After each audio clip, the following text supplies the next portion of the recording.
So, the art of being, which is what the set of YouTubes is about, is basically a course, and that course has two components. The first of which is education for life. You know, I noticed that looking back at my own educational career, that very little of what I got in school had any bearing on life. So I'd hope to fill in that gap. So the other component is the ecology of life. So now we're going to shift into this whole idea of relationships. So I'll suggest to you that in this society, the United States of America, that we have overemphasized independence and haven't really, until recently, started looking at interdependence. If you've done any study of quantum physics, it's becoming very clear that we live in what some people are calling a quantum hologram, where everything is related to everything else. In fact, if you look at the human body, and one of the people you might want to listen to on this is Joe Dispenza or Bruce Lipton, either, incredibly interdependent. So what quantum physics is showing us is that Newtonian physics may work in the physical world, but it does not work in the biological world. Our body is not a machine. It's an interdependent organism, all the way down to the cellular level and below. So what I want to start in terms of this ecology of life is about relationships. And what I looked up for this video is Ubuntu philosophy, which comes out of Africa, I think South Africa. And it is a term meaning, quote, humanity.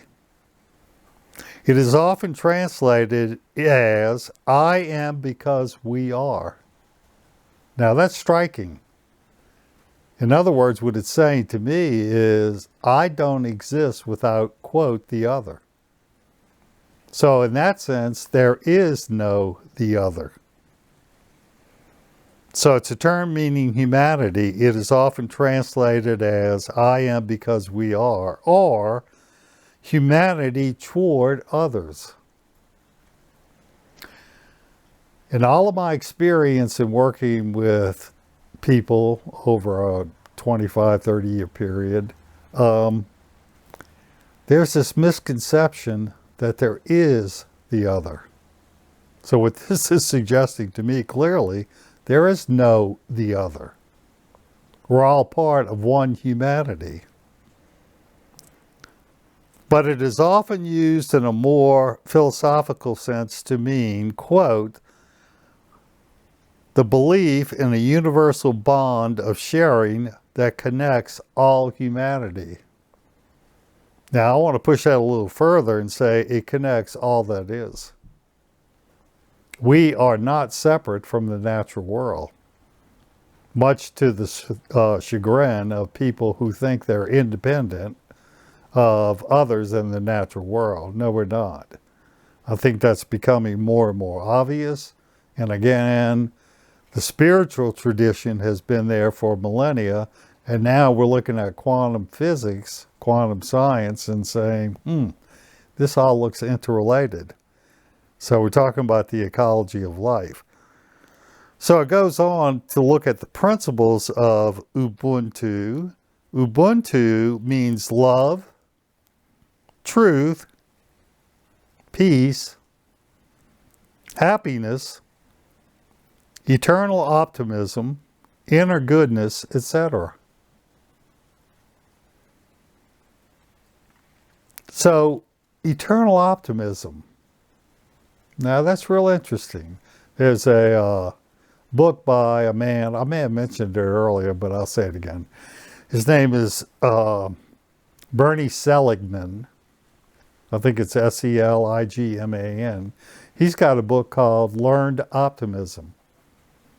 Well worth looking into.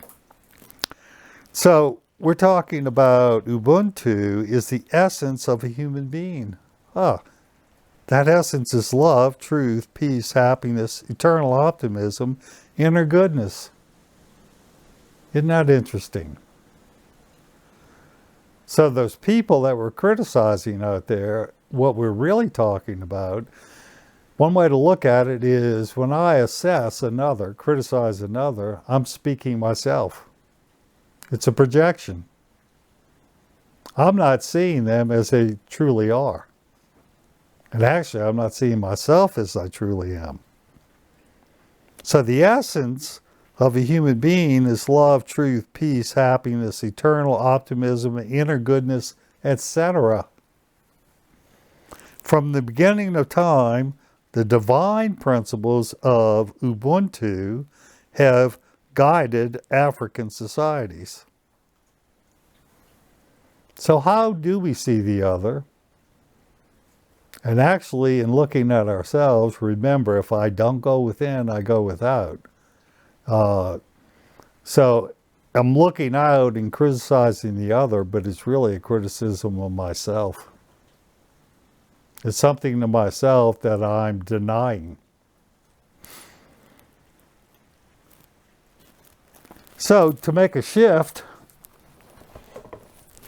I want us to look at the work of Parker Palmer, and this has been adopted for covenant circles, but it applies to relationships with individuals and within groups. So I think it's worthwhile going through these, what are called touchstones. And here's a quote from Parker Palmer. Formation is journeying individually and in community. And remember, we can't abstract ourselves from the greater community to our inner selves, our hearts and souls, to identify our true selves, there it is again, and our deep integrity. From this center proceeds our actions.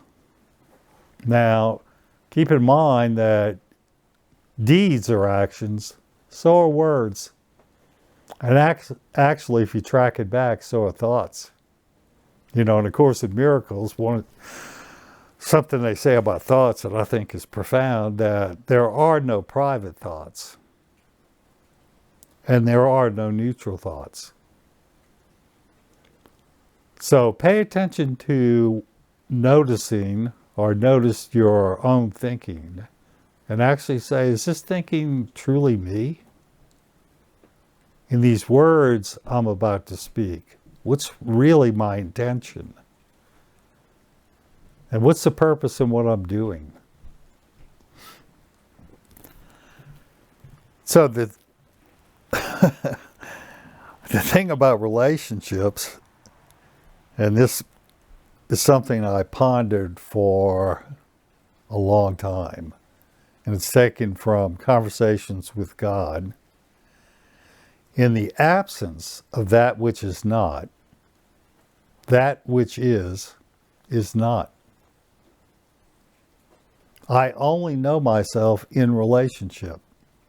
And particularly when I'm looking out there and saying, criticizing someone as if that criticism is legitimate about them and it really is about me. In other words, what Gandhi said, be the change I want to see in the world. So if I'm looking at another human being and saying that person is arrogant, then maybe I need to look at humility. And my son-in-law just sent me a great thing about humility. I can't remember who this is from.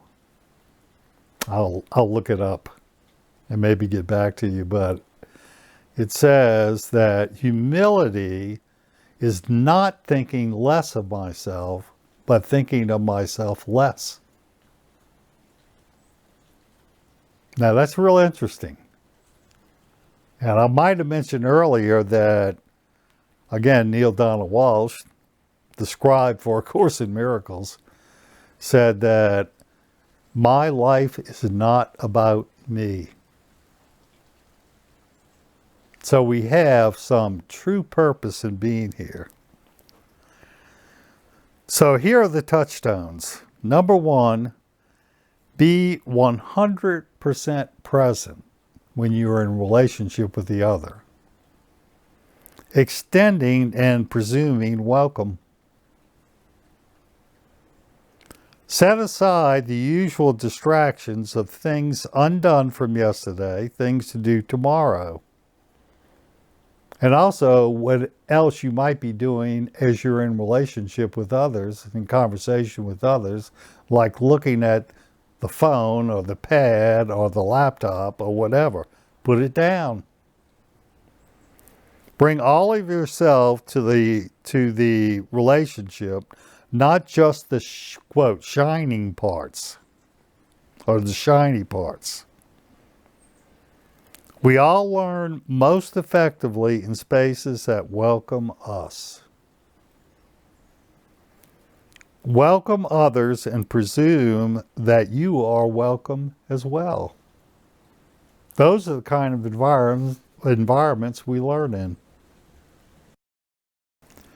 Now, I would remind you that I mentioned earlier the Mighty I Am discourses, and the way they describe that is the Mighty I Am presence.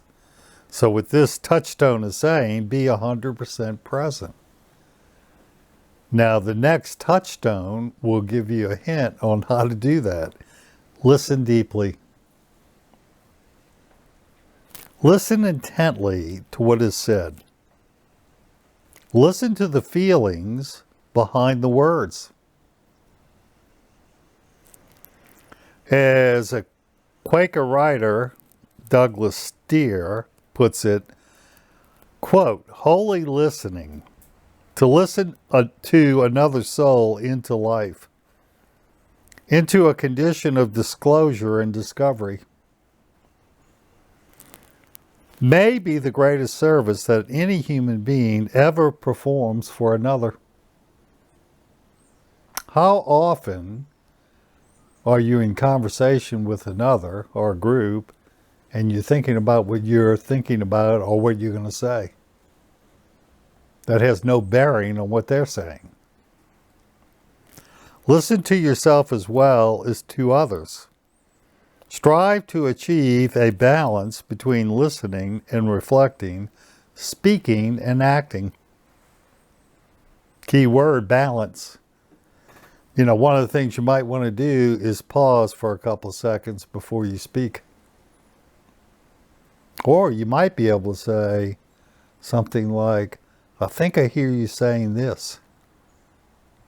Is that true? Is that accurate? In a conversation, particularly in groups, it's never share or die. You will be invited to share your thoughts and feelings in these relationships.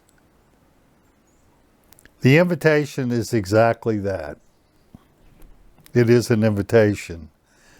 You will determine the extent to which you want to participate in discussions and activities.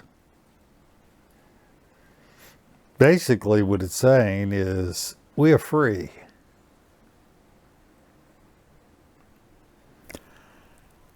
Number 4, extremely important. I've seen people do this in groups or actually in conversation with another person. No fixing. Now, I could tell you why no fixing. Because no one is broken or defective. That may be hard to accept, but give some thought to it.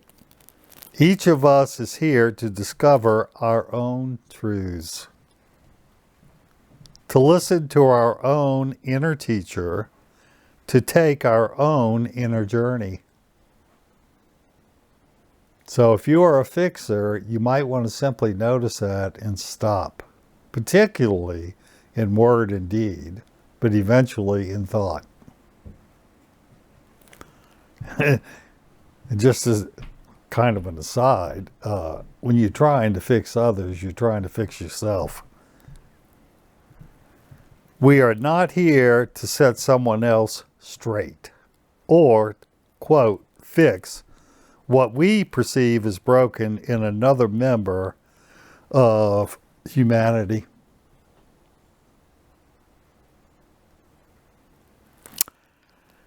Here's a challenge, number 5. Suspend judgment. Set aside your judgments. By creating a space between judgments and reactions, we can listen to the other and to ourselves more fully or more deeply.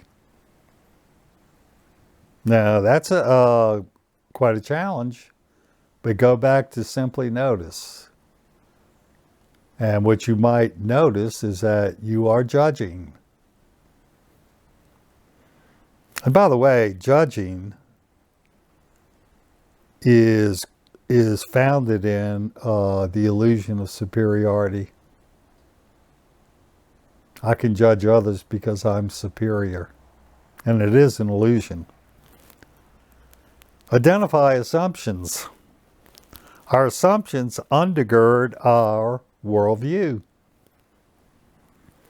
By identifying our assumptions, we can more easily set them aside and open our viewpoints to greater possibilities. And I'll go back to all things are possible all the time. And by the way, when we don't identify our assumptions and we're in relationship with others, my friend calls that committing a suicide. Number 7, speak your truth. Speak your truth with discretion.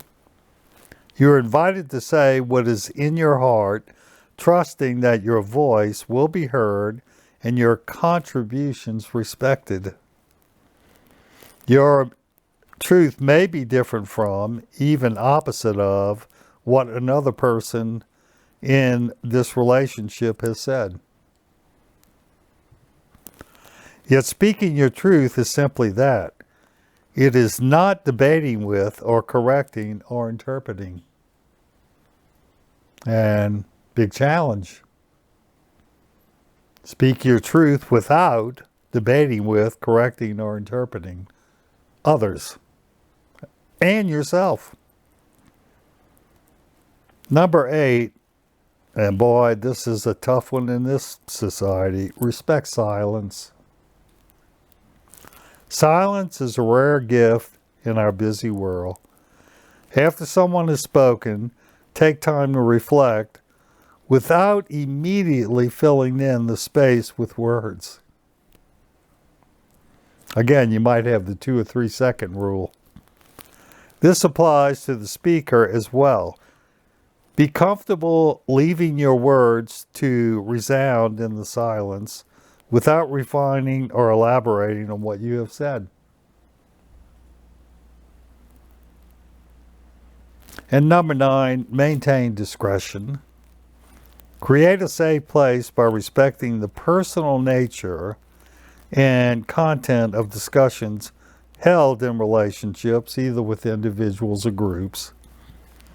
Be discreet when sharing what is said in the relationships. Maintain confidentiality. Maintain confidentiality. That's kind of interesting because I look back at my days in teaching high school in psychology, and I told the kids, look, any challenges or problems you have out there, bring them to class, but keep them anonymous. So a real clever kid in the class raised his hand and said, you know, I have a conflict with this track coach who's about 5'11", and he's got a real raspy voice. So, really clever. Not confidentiality. Number 10, when things get difficult, turn to wonder. If you find yourself disagreeing, becoming judgmental, or shutting down in defense, try turning to wonder. Like, I wonder what brought him to this place. I wonder what my reaction teaches me. I wonder what she is feeling right now. So if you find yourself getting defensive, you might want to look at yourself in a sense of wonder. What am I defending? What am I protecting? So again, Touchstones based on Parker Palmer's work. I don't know where this particularly came from. It was a handout someone gave me. So quite a challenge. So I'm going to do a self-assessment. I'm not going to do detail on these touchstones. So I'm going to go through each touchstone. I'm just going to make a brief comment about me. Be 100% present, extending and presuming welcome. Now, I hike with a man that it doesn't make any difference who he encounters on the trail. He stops and starts talking to these people in a very welcoming way. I have a tendency to duck and just go behind the scenes. So I consider myself as being adequate with welcoming, but I'm not extraordinary. Something I need to look at. I really admire him for what he does. Listening deeply, pretty good. I notice at times that I interrupt people with my words based on my thoughts, not their thought, not what they're saying. So I could continue to work on listening deeply. It's never share or die. Like when I'm in groups, I don't really feel a compulsion to share, but I have a tendency to do that. I mean, ideally, again, what I would do is wait a few seconds for the other person to finish talking and think about what they said, not what I want to say. So, yeah, can improve on that. No fixing, I'm okay. I really have no intention of fixing people. That brings me into an important linguistic act. We'll get into more detail about linguistic acts. But, in relationships with people, when I'm at my best, what I'm doing is offering. I'm not attempting to control when I'm at my best. So I'm pretty good with that. Suspending judgment. I took a Dale Carnegie course many, many years ago. And the first leadership principle coming from Dale Carnegie, and if you like a challenge, here it is. It's been a challenge for me for many years. Do not criticize, condemn, or complain. I can walk out in the world and see strangers and notice that I'm commenting on their body. Like, look at those people, those fat people. Now, when I look at that and I simply notice it, I go, that's really a bizarre thought. Why am I commenting on that? So that'll be a work in progress to suspend judgment. Identify assumptions. Another major challenge. I'm not quite sure that we really know our underlying assumptions, which according to this establishes worldview. I'll tell you what I do well. I do identify that I'm making assumptions sometimes, or maybe usually after the fact. Speak my truth. I've had some recent experiences with that, and it turns out to be conflictual. I got to remember that I'm speaking my truth, not the truth. Respect silence. Again, okay. I do okay. If I do the 2 or 3 second rule, it would be better. The problem in this culture, in groups in particular, is if I wait 3 seconds, I'll never speak because somebody else is. So actually in a group, it needs to be a group agreement that that's the way we do things. Maintain discretion. Yeah, I'm okay. I'm fairly discreet. I tell you what I do with that. Um, Before I speak, when I'm at my best, I ask myself, is this beneficial? Or before I act, is this beneficial? I am really paying a lot of attention now to what not to say. Because if I put that check in place, is this beneficial? Often, no. Now, the interesting part, it may be truthful, but it's not beneficial. May be my truth, but it's not beneficial. When things get difficult, turn to wonder. Oh, that's an ideal state. I know about moods of learning that the two highest moods of learning are wonder and awe.